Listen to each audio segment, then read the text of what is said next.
કેઇન્સ એવું કહ્યા હતા કે જાહેર ખર્ચ વધવો જોઈએ. હવે એને વર્તમાન તબક્કામાં જ જો એનું મૂલવણી કરવાની હોય તો ચોક્કસપણે જાહેર ખર્ચ હોવું જોઈએ, પણ અપ ટુ સમ એક્સટેન્ટ એમાં ક્યાંય કંટ્રોલ જો કરવામાં આવે અને રાજ્યની જે બજેટની જે ખાધ છે ખાધને ઘટાડવામાં આવે, એવા ક્ષેત્રોમાં કાપ મૂકવામાં આવે કે જે કાપ સામાન્ય લોકોને અસર કરે નહીં.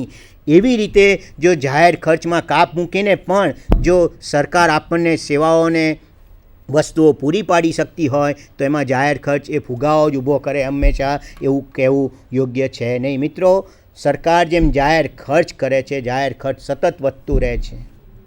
લોકોની અપેક્ષાઓ લોકશાહી દેશોમાં વધતી જાય, રાજકારણીઓ આપણને નવા નવા વચનો આપે, આપણને આ યોજનાઓનો લાભ અમે કરશું, અને સરકારો દરેક યોજનામાં એ ખર્ચ વધારતા જાય છે.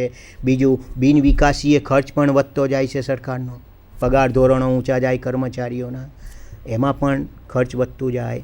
સાથે સાથે બીજી વિકાસીય ખર્ચાઓ પણ વધતા જાય. તો ટોટલ એક્સપેન્ડિચર જે છે ગવર્મેન્ટનું, એ એક્સપેન્ડિચર સતત વધતું જાય છે. મિત્રો, આપણે ત્યાં 3 પ્રકારની સરકાર કામ કરે છે. એક મધ્યસ્થ સરકાર છે, કેન્દ્ર સરકાર, બીજી રાજ્ય સરકારો છે, અને ત્રીજી લોકલ બોડી જેને આપણે સ્થાનિક સ્વરાજની સંસ્થાઓ કહીએ છીએ. આ 3 પ્રકારની જે ગવર્મેન્ટ બોડી છે એનું કુલ ખર્ચ સમગ્ર આયોજનકાળ દરમિયાન ભારતને જ્યાં સુધી આપણે લાગે વળગે છે અથવા તો એના જ મુદ્દાને લઈએ તો એ સતત વધતું રહ્યું છે. હવે જાહેર ખર્ચ વધે છે, ખર્ચ વધે તો એ સરકારે ખર્ચમાં તે નાણાકીય સાધનો કઈ રીતે મેળવે એની ચર્ચા ડૉક્ટર સંગીતા આચાર્ય કરશે. થેન્ક યુ અતુલભાઈ. મિત્રો, અતુલભાઈ તમને જાહેર ખર્ચ વિશે માહિતી આપી. મારે તમને જે ખ્યાલ આપવાનો છે જાહેર આવકનો, પબ્લિક રેવન્યુ, એનો સામાન્ય અર્થ જો આપણે સમજીએ તો કેન્દ્ર સરકાર, રાજ્ય સરકારો અને સ્થાનિક સ્વરાજ્યની સંસ્થાઓ જે આવક પ્રાપ્ત કરે છે એ જાહેર આવક છે. પ્રશિષ્ટ વિચારધારા મુજબ, જેમાં એડમ સ્મિથ, રિકાર્ડો, માલ્થુસ, માર્શલ, પિગુ એ અર્થશાસ્ત્રી જે વિચારધારા આપી, એ વિચારધારા મુજબ એડમ સ્મિથ આપણા અર્થશાસ્ત્રના પિતા ગણાય છે. એમણે એવું કહ્યું કે રાજ્યનું ખર્ચ બને તેટલું ઓછામાં ઓછું હોવું જોઈએ. અને અમેરિકન ચિંતક થોરોનું પણ બહુ સુંદર મંતવ્ય છે કે જે ઓછામાં ઓછું શાસન કરે તે શ્રેષ્ઠ સરકાર. આ દ્રષ્ટિએ વિચારીએ તો 18મી 19મી સદીમાં રાજ્યનું કાર્યક્ષેત્ર ખૂબ જ મર્યાદિત હતું. કાયદો, ન્યાય, શાંતિ, વ્યવસ્થા જાળવવા પૂરતું સીમિત હતું, અને પરિણામે રાજ્યનું અંદાજપત્ર પણ સમતોલ અંદાજપત્ર હતું. એટલે આવક અને ખર્ચ બંને બેલેન્સમાં હતા.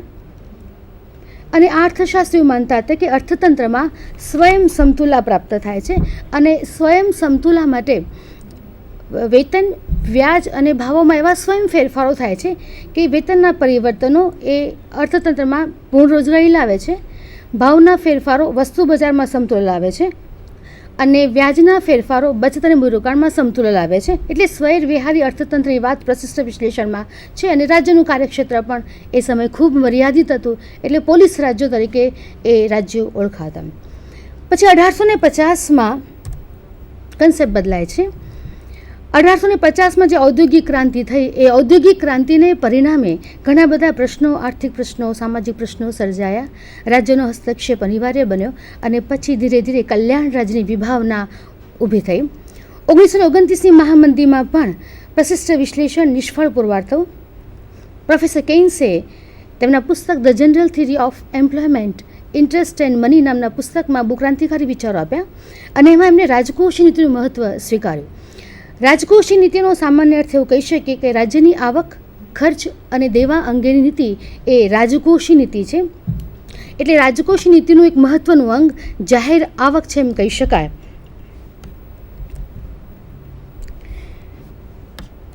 જાહેર જમા ખર્ચનું પણ એક મહત્વનું પાસું હમણાં આધુનિક સમયમાં એ વિચારધારા પ્રસિદ્ધ થઈ છે.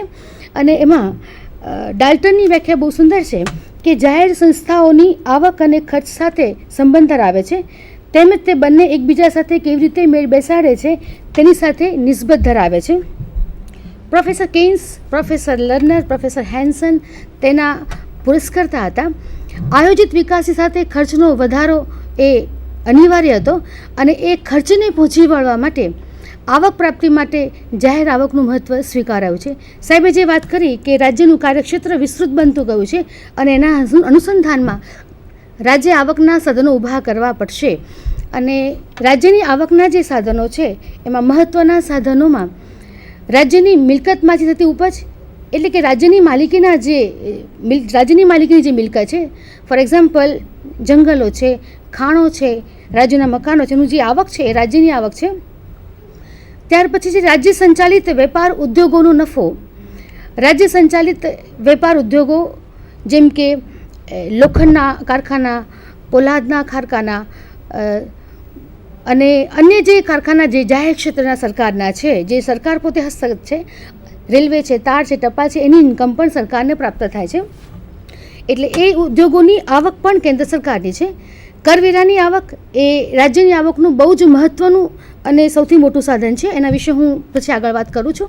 ત્યાર પછી નેક્સ્ટ છે દેવું કે લોન લઈને કેન્દ્ર સરકારનું આવક કરતાં ખર્ચ વધી જાય એટલે સરકાર લોકો પાસેથી એટલે આંતરિક અને બાહ્ય લોન લે છે. આંતરિક અને બાહ્ય લોનમાં આંતરિક લોન બોજારૂપ નથી, પણ બાહ્ય જે દેવું છે એ રાષ્ટ્ર માટે બોજારૂપ બની શકે. ત્યારબાદ કિંમત. રાજ્ય સરકારની આવકમાં કિંમત જે સાહસો છે, જાહેર સાહસોના એકમો છે, એની સેવાના બદલામાં આપણે એની કિંમત ચૂકવીએ છીએ. ફોર એક્ઝામ્પલ તાર, ટપાલ, ટેલિફોનની આપણે કિંમત ચૂકવીએ છીએ. કિંમત એ ફરજિયાત નથી, કરવેરા ફરજિયાત છે. કિંમતની સામે તમને એ વસ્તુ કે સેવા પ્રાપ્ત થાય છે. ત્યાર પછી રાજ્યની આવકનું બીજું છે ફી સાધન. ચોક્કસ સેવાના બદલામાં ફરજિયાત આપવી પડતી રકમ જેવી કે શિક્ષણ ફી, લગ્નની નોંધણી એની ફી, મોટર લાયસન્સની ફી, આ બધી ફીની આવક સરકારના પક્ષે જાય છે. દંડ. અમુક ગુનો કરનાર વ્યક્તિ પાસેથી ફરજિયાત વસૂલ કરવામાં આવે છે, એ આવક પણ સરકારની છે. રાજ્યની આવકનું જે મહત્ત્વનું સાધન છે જેના વિશે આપણે વિશેષ ચર્ચા કરીશું મિત્રો. ડાલ્ટનની એવી વ્યાખ્યા છે કે જેની અવેજીમાં કોઈ નિશ્ચિત સેવા કે વળતર પ્રાપ્ત થતું નથી તથા બિનકાયદેસરની પ્રવૃત્તિની જે શિક્ષા નથી તેવા ફરજિયાત ફાળાને જાહેર સંસ્થા દ્વારા વસૂલ કરવામાં આવે તે કર કહેવાય. એટલે અહીંયા જાહેર કરવેરામાં એક તો તમને જે વ્યક્તિ ઉપર નાખવામાં આવે જેને ફરજિયાત કરો ભરવો પડે છે, એટલે એમાં ફરજિયાતનું તત્વ છે. એટલે રાજ્યને એ ફરજિયાત આપવી પડતી રકમ છે. કરના બદલામાં પ્રત્યક્ષ અને સપ્રમાણ લાભ મળતો નથી. કરદાતાને તે કયા હેતુ માટે ખર્ચાશે તેની જાણ નથી. દંડ સિવાયની બધી જ આવક, દંડ સિવાયની રકમ એ કર છે. કરવેરાના જે ઉદ્દેશો છે એનો મહત્ત્વનો ઉદ્દેશ એ આવક પ્રાપ્તિનો છે. રાજ્યનું જે જાહેર ખર્ચ ઝડપથી વધતું રહ્યું છે એના અનુસંધાનમાં એને આવક પ્રાપ્ત કરવી પડે અને એ આવક પ્રાપ્તિ માટે કરવેરાના સાધનનો ઉપયોગ કરે છે. એમાં પ્રત્યક્ષ કરવેરા છે, પરોક્ષ કરવેરા છે, જેના દ્વારા એ આવક પ્રાપ્ત કરે છે. બીજો એનો ઉદ્દેશ છે આયોજિત આર્થિક વિકાસ. 1951માં આપણે આયોજન શરૂ કર્યું અને આયોજનના જે ઉદ્દેશો છે ઝડપી આર્થિક વિકાસનો, ભાવ સ્થિરતા, આર્થિક અસમાનતા નાબૂદ કરવી, ખેતી, ઉદ્યોગ, વેપાર, સેવાના ક્ષેત્રનો ઝડપથી વિકાસ કરવો, અને એ બધા વિકાસ માટે જે આવક પ્રાપ્ત થવી જોઈએ અને એ આવકનો ઉપયોગ એવી દિશામાં કરવાનો કે જેથી કરીને ઉદ્દેશો આપણે સિદ્ધ કરી શકીએ. ત્યાર પછી હાનિકારક પ્રવૃત્તિના નિયંત્રણ કરવા માટે પણ કરવેરાનો ઉપયોગ થાય છે. આર્થિક સ્થિરતા જાળવવા. આર્થિક સ્થિરતા એટલે કે વ્યાપાર ચક્રની ઘટમાળા, તેજી મંદી. જો અર્થતંત્રમાં તેજી કે ફુગાવાના સંજોગો હોય તો સરકાર નાણાંનું સંકોચન કરવા માટે કરવેરામાં વધારો કરે છે અને જો અર્થતંત્રમાં મંદીની સ્થિતિ હોય તો સરકાર કર માળખું એવું બનાવે છે, એટલે કરમાં ઘટાડો કરે છે જેથી નાણાંનું સંકોચન થાય અને અર્થતંત્રમાં આર્થિક સ્થિરતા જળવાઈ રહે. આવકની અસમાનતા નિવારવા એ પણ કરવેરા નીતિનો બહુ મહત્ત્વનો ઉદ્દેશ છે. સમાજમાં હેવ્સ એન્ડ હેવ્સ નોટના ભેદભાવ આપણે જોઈએ છે કે અમુક વર્ગ પાસે ખૂબ આવક છે તો એ આવક, એમની આવકને કરવેરા દ્વારા સરકાર પોતાને હસ્તક લે. દાખલા તરીકે પ્રત્યક્ષ કરવેરા, જેની આવક ઊંચી છે તેના પર સરકાર ઊંચા વેરા નાખીને એમની આવક ઓછી કરે છે અને એ આવકનો ઉપયોગ વિકાસલક્ષી કામમાં એ ફાળવી શકે છે. ત્યાર પછી પ્રાદેશિક સમાનતાનો પણ ઉદ્દેશ કરવેરા નીતિનો છે. કેટલાક રાજ્યો દેશમાં પછાત છે, તો એ પછાત રાજ્યોમાં પણ ઉદ્યોગોનો વિકાસ થાય એ માટે સરકાર કરવેરામાં વિશેષ છૂટછાટ આપીને પણ ત્યાં ઉદ્યોગ ધંધા સેવાકીય પ્રવૃત્તિઓ વિકસે એ માટે પ્રયત્નો કરે છે અને વિદેશી ઊંડામણ કમાવા માટે પણ કરવેરા નીતિનો ઉપયોગ થાય છે. એમાં આયાત જકાત એટલે કે આયાતો ઓછી કરવા માટે આયાત જકાત નાખીને આવક પ્રાપ્ત કરે છે, નિકાસને પ્રોત્સાહન કરવા માટે નિકાસમાં સબસિડી નિકાસ કરમાં ઘટાડો કરે છે અને આયાત અવેજીકરણ દ્વારા પણ સરકાર આ ઉદ્દેશને પૂર્ણ કરે છે. કરવેરાનું વર્ગીકરણ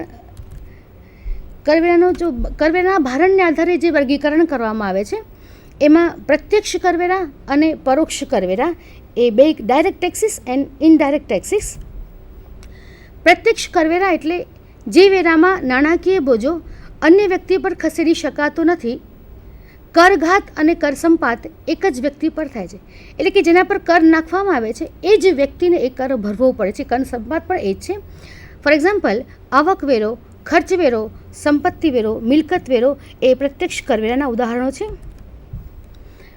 પરોક્ષ કરવેરા જે કરવેરાનો બોજો બીજી વ્યક્તિ પર ખસેડી શકાય એ પરોક્ષ કર છે અને કરઘાત અને કર સંપાત જુદી જુદી વ્યક્તિઓ પર થાય છે, એટલે જેના પર કર નાખવામાં આવે છે એ વ્યક્તિ બીજી વ્યક્તિના માથે બીજી વ્યક્તિને કર ભરવો પડે એ રીતે એ કરને પરિવર્તન કરે છે અને એ દ્વારા સરકાર પ્રત્યક્ષ અને પરોક્ષ કરવેરા દ્વારા આવક પ્રાપ્ત કરે છે.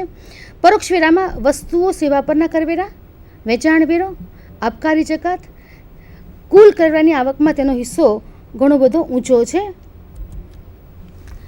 જે આંકડાકીય વિગતો પ્રાપ્ત થઈ છે એ મુજબ પ્રત્યક્ષ કરવેરાનો હિસ્સો 1950-51માં 37% હતો, 1990-91માં 92.3% અને 17.5%.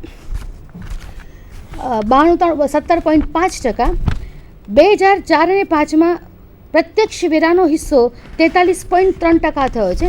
એટલે પહેલાં પ્રત્યક્ષ કરવાનો ફાળો ધીરે ધીરે પહેલાં 37% પછી એ ઘટતો ગયો છે અને 2004 અને 5માં જે ડેટા છે એ 43.3. એનો અર્થ એ થયો કે પ્રત્યક્ષ કરવેરાનો ફાળો ધીરે ધીરે વધતો ગયો છે, જ્યારે પરોક્ષ કરવેરાનો હિસ્સો શરૂઆતમાં ખૂબ ઊંચો છે, 63.0%. 1950-51માં, 1990-91માં 85.5%, 1992-93માં 82.5% અને 2004 અને 5માં એ 56.1%. એટલે કે પરોક્ષ કરવેરાનો સાપેક્ષ હિસ્સો ક્રમશઃ ઘટતો ગયો છે અને એ માટે સરકારની ઉદારીકરણ નીતિ મહદઅંશે જવાબદાર રહી છે. સપ્રમાણ કરવેરા કરના દરને આધારે જે કરના પ્રકાર વર્ગીકરણ કરવામાં આવ્યું છે એમાં છે સપ્રમાણ કરવેરા, એટલે કે આવકની કોઈપણ સપાટીએ કરવેરાનો દર સમાન હોય.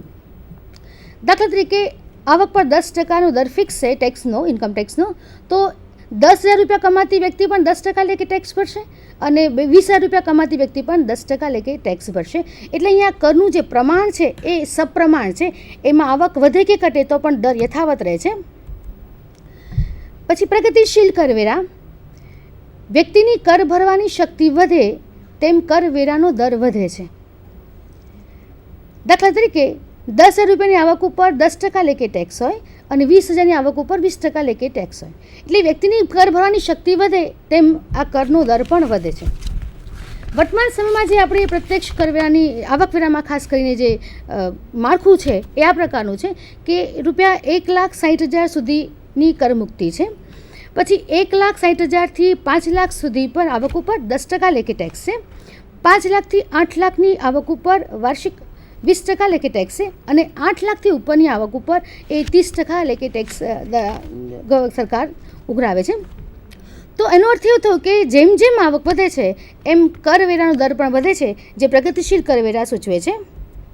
અને રિયમાન કરવેરા, જેમ કરપાત્ર આવક વધે તેમ કરનો દર ઓછો, કરપાત્ર આવક ઓછી તેમ કરનો દર વધુ.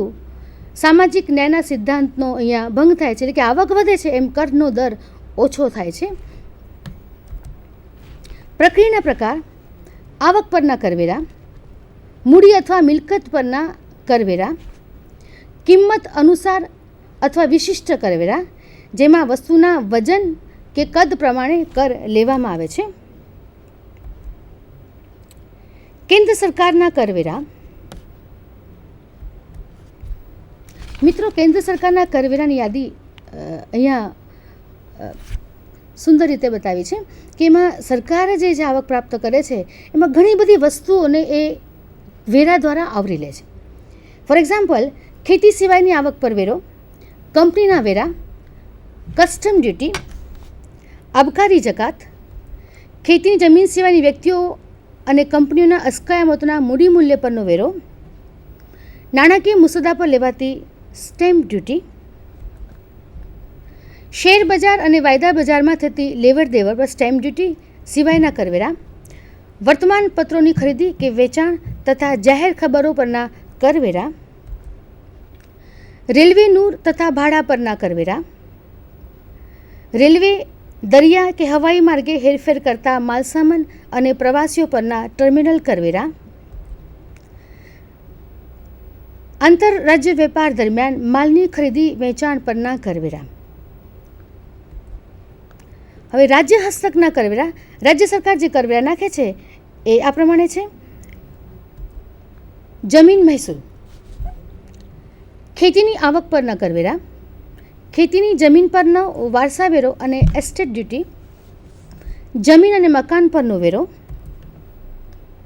વર્તમાનપત્રો સિવાયની વસ્તુઓની ખરીદી કે વેચાણ પરનો વેરો, દારૂ અને તેની બનાવટ પરની આબકારી જકાત, વીજળીના વપરાશ અને વેચાણ પરનો વેરો,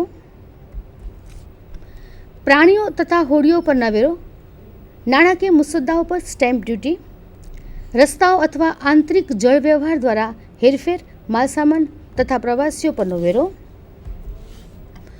મનોરંજન, જુગાર વગેરે મોશોકની વસ્તુ પરના વેરા, ધંધાઓ, વ્યાપાર અને રોજગારી પરના વેરા, વર્તમાનપત્રો